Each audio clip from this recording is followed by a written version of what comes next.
afternoon, Excellencies, ladies and gentlemen, esteemed members of the press. First, I would like to express my appreciation to the Electoral Commission for Sierra Leone for inviting the European Union to observe these important elections here in the country. I also want to express my gratitude to state institutions, judiciary, civil society, media, political parties, and other actors for the continuous cooperation during the course of the observation. The mission started its work on 11th of May and observed all stages of the electoral process up to date. Our observers are still at regional telecenters following the result processes right now.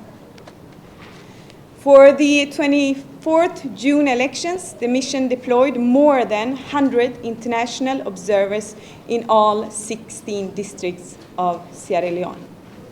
The mission was comprised of observers from 26 member states and from Canada and Norway.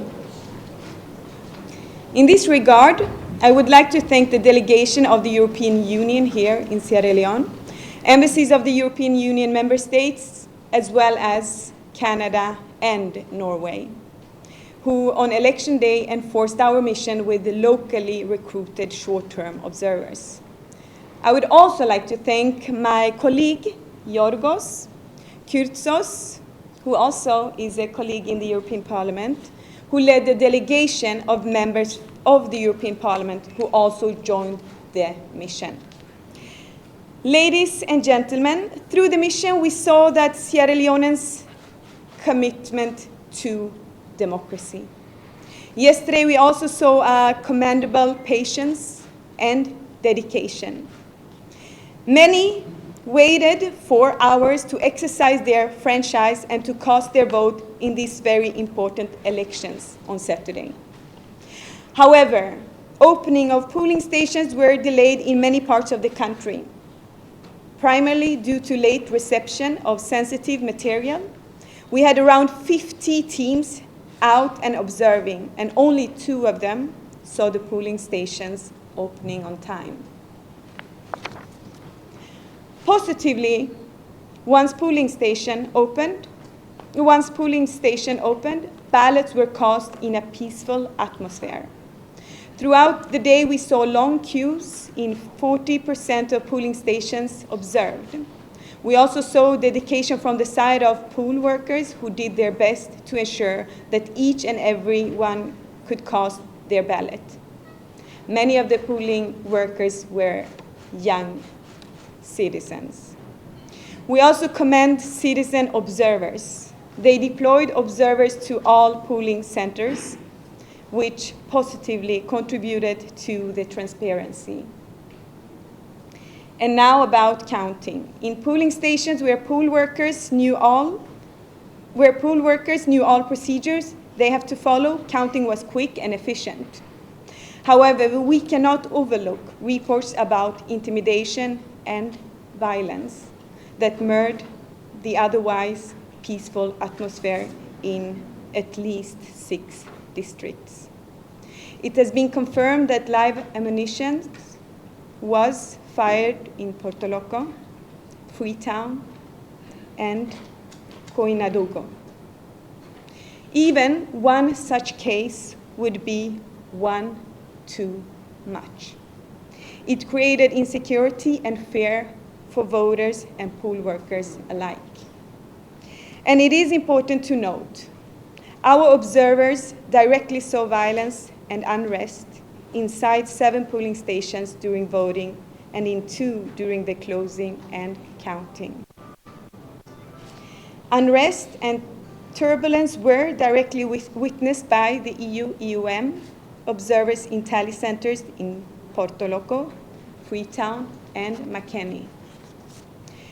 Election observation is not a one-day event. To make an informed assessment of 2023 general elections, the EU EOM started its work already in mid-May. Upon arrival, we saw that the ECSL appears to be operationally prepared to hold elections on time. Our observers saw training of temporary election staff, and it was overall positively assessed. However, procedures for tallying and results management came late. It clouded prospects of a transparent tabulation and results process. Thus, far in the tabulation process, it appears that those procedures are not always properly applied and not always the expected transparency in results management is achieved. And this brings me to one of the key issues observed during the weeks that the mission has been on the ground. The issue of transparency and timely and clear communication. Prior to the polls, the ECSL took positive measures to mitigate various shortcomings and missteps that occurred at various stages of elections. You can be closer to the microphone, please. Sorry, maybe you hear me a bit better now. Prior to the polls, the ECSL took positive measures to mitigate various shortcomings and missteps that occurred at various stages of elections. However, those efforts were eclipsed by insufficient transparency. As you all know, the political environment is highly polarized, and in such circumstances, lack of transparency is reducing the public confidence in the electoral process. So all things considered, we can say that the ECSL lacked clear, timely, and comprehensive communication with the broader public. It created uncertainties and reduced stakeholders' trust in the institution. The candidates' registration process was inclusive. We saw 13 candidates contesting the presidential race. 14 parties filed candidate list for parliamentary elections. In a positive development and following legal reforms, 32% of parliamentary candidates were women. However, we received reports that political parties were not accommodating this welcomed novelty and tried to circumventing the gender quota requirement. Regrettably, only 4 out of 63 parliamentary lists were led by a woman. It was also quite rare to see a woman as number 2 on the lists. And this indicated nothing more and nothing less, unfortunately, than a clear lack of political will. It is a right of each and every voter. It is a right of each and every voter to know their candidates, and this was not respected. Final list of candidates were published only a few days before elections. At least the presidential lists were made public well in advance. And now let us speak about how those candidates campaigned. Our observers observed more than 40 rallies in all 16 districts. The campaigns were engaging. At the start of the campaign, freedom of movement, assembly, and expression were largely respected. But then, closer to the election day, localized, politically motivated attacks by different actors happened in at least 6 districts of Sierra Leone. And we saw also, unfortunately, live ammunition being used by security forces at one of the main political parties' headquarters in Freetown. It left 1 person dead. And let me stress, elections are won through ballots, not bullets. Political violence, what we saw primarily in southeast of the country, shrank the space of political participation and hampered the level playing field. On a positive note, though, the new Electoral Act gave the Political Party Regulation Commission broader mandate, and on many occasions the PPRC mediated political confrontations. However, seldom its sanctioning powers were applied to ensure a full compliance with campaign rules. Signing of the peace pledge by presidential candidates did not trickle down to the districts. Clearer, timelier, and more resolved actions against harmful practices would have helped to uphold an issue-based campaign discourse.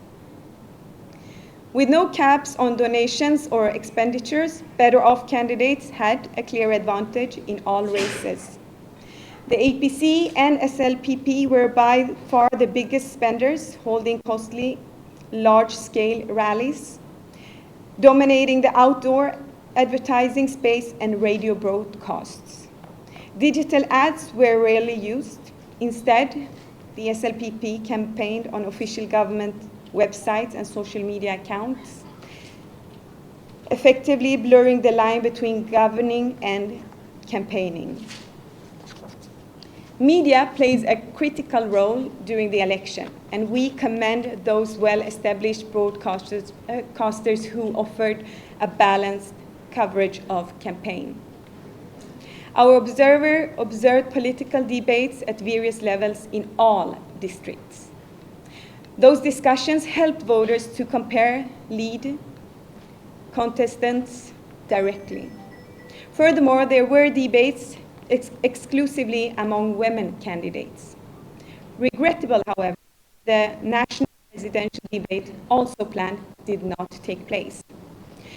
However, we also saw media poverty. And as a result of it, many community radio stations sold their prime time to parties or openly rallied either for the APC or SLPP. Such practices do not accord with the core principle of professional journalism and misled voters whose main source of news are local radios. During this campaign, social media affected also those who rarely use internet. Our social media monitoring unit recorded many aggressive and divisive messages that exploited ethno-regional sentiments and economic hardships. Such content was posted on political groups on Facebook and featured in comments on Twitter, creating insecurities for many voters and heightened the already polarized campaign environment. It was very encouraging to see how well-established media and civil society joined forces to counter disinformation. The National Fact-Finding Initiative, I Verify, used a multitude of digital and offline channels to debunk falsehoods prior to the polls and on election day. Media and civil society also played a decisive role in various voter information campaigns and promoted inclusive participation. Last but not least, I'd like to acknowledge the important role citizen observer and faith-based organizations played during the campaign. They monitored different aspects and stages of the elections and issued timely reports.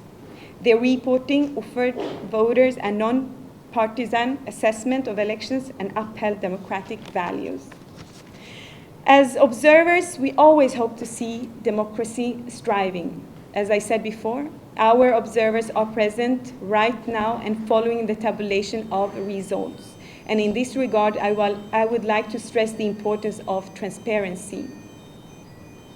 We all know that political environment is tense. Hence, it is imperative that the Electoral Commission for Sierra Leone provides full transparency during the tabulation of results, and all observers have an unimpeded access to critical stages of the tabulation, including intake of result forms and data entry. Enhanced transparency measures would ensure confidence and trust in the electoral process. I will return to Freetown in some 3 months to present the final report. The report will be more detailed and will also include recommendations on how to improve future electoral processes. And I would like to conclude by stressing that there are no problems that can't be solved. It only requires political will and joint actions by all forces. Thank you very much for your attention.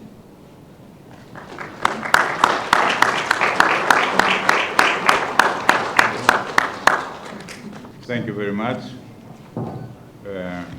My name is Georgios Kyrtsos. I come from Athens, Greece. Is it functioning? Yes. Yes. My name is Georgios Kirtsos. I come from Athens, Greece, and I'm a member of the European Parliament. With us also is Madame Virginie Zoron, who comes from Strasbourg, France, and it is my pleasure to address you today on behalf of the parliamentary delegation. First and foremost, I want to express our full endorsement to the findings presented today by my colleague, the Chief Observer, Mrs. Evin Incir. I thank her for her work and cooperation, and I salute her dynamism. In the past few days that we have been here, we met with the President and Vice President of the country, the President of the Supreme Court, the Chair of the Electoral Commission for Sierra Leone, party representatives, religious leaders, civil society organizations, and media representatives. We would like to express our gratitude to them all for having made time for us. The Chief Observer has already given a thorough overview of the mission's preliminary findings, and I therefore wish to focus on those issues which we, as elected politicians, consider crucial. During our meetings, we heard that in the course of the electoral campaign, divisive language and disinformation campaigns were prevalent and aimed at undermining the electoral process by tapping increasing ethno-regional polarization. The electoral campaign was for the most part largely peaceful due to, among others, the positive role of civil society organizations and religious leaders who were involved in active conflict mitigation. Having said this, the run-up to the campaign did see instances of violence. Our interlocutors told us that the registration of presidential candidates was largely inclusive, but we were concerned to hear that there was misuse of state resources and public office. The lack of sufficient campaign finance rules also had a negative impact on the level playing field. In the course of our stay, we are told that the ECSL took steps to live up to citizens' expectations for a credible election. Nevertheless, according to our interlocutors, it should have been much more active in informing voters. Not doing so erodes their trust in its work. In 2022, the Gender Equality and Women's Empowerment Act was adopted. It foresees gender quota provisions of at least 30% for the representation of women in public offices. This is undoubtedly a step in the right direction, but we believe that these provisions need to be clearer, in particular in terms of the ranking order of female politicians and also implemented by the political parties. Turning to election day, one European Parliament team observed in Freetown and its surroundings and another in Port Loko. The atmosphere on election day was relatively peaceful, but at times tense, largely due to the absence of essential material during the opening, which caused significant delays. Better preparation of the election day would have contributed to reducing much of these problems and resulting tensions. Furthermore, on the basis of our observation, promises of facilitating the voting of people with disabilities were not fulfilled. Moreover, in polling stations, there was some confusion about the time that the voting would end. Still, I would like to extend our sincere thanks to the polling unit staff. They did their best to ensure that proceedings ran as smoothly as possible. Above all, I would like to express our admiration for the civic spirit and enthusiasm shown by the people of Sierra Leone, who went to vote in such large numbers. A transparent tabulation procedure should honor voters' trust in democracy. I would now like to refer to the post-electoral period and send a message to the leaders and people of this country. First of all, my colleagues, parliamentarians, and I deplore the violent acts which took place both in the days leading to the elections and yesterday. Over the past 21 years, you have built a hard-won peace, a priceless achievement. Please continue on this path. Any dispute regarding the electoral process should be addressed peacefully according to the established legal procedures. It is also crucial that the judiciary shall perform its constitutional duties in an independent and impartial manner. Finally, I would like to reaffirm that the European Union will continue supporting Sierra Leone and its people. The European Parliament in particular is committed to enhancing its cooperation with the next government and parliament in the months and years to come, including with respect to the implementation of the EU EOM recommendations. Thank you for your attention.